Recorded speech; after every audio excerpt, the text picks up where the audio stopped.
get some reggaeton in your cell phone. You get some reggaeton in your cell phone. You get some. कई साल पहले एक झील में कई मेंढक रहते थे।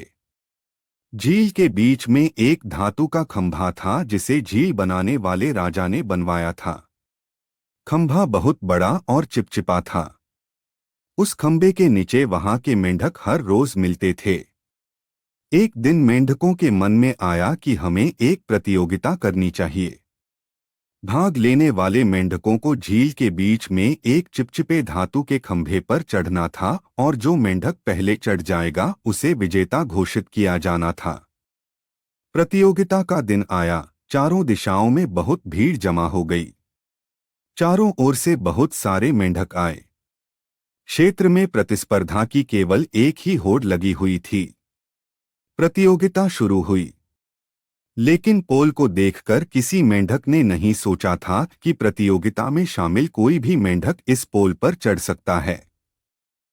चारों तरफ से बस यही आवाजें आ रही थी, ओह यह बहुत अजीब है। इस प्रतियोगिता को कैसे जीत सकते हैं?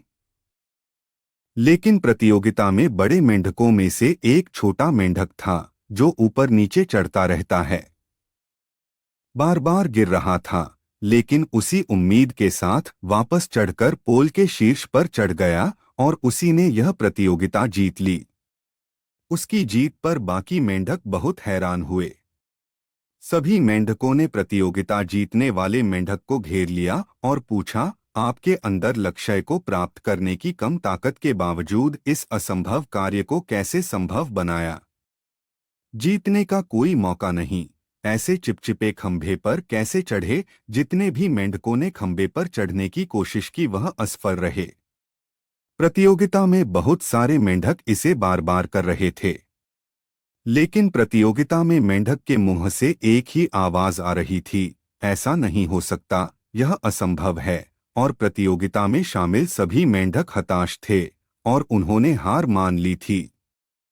कृपया हमें बताएं कि आपने इसे कैसे हासिल किया। तभी पीछे से आवाज आई, तुम उससे क्या पूछ रहे हो? वह बहरा है। यह कहानी हमें सिखाती है कि दोस्तों, एक बात हमेशा याद रखें कि हमारे पास अपने लक्ष्य को प्राप्त करने की क्षमता होती है, लेकिन हमारे आसपास के नकारात्मक वातावरण के कारण हम दूसरों की तुलना में खुद को कम आंकते हैं और अपने बड़े सपने को पूरा किए बिना ही जीवन जीते हैं।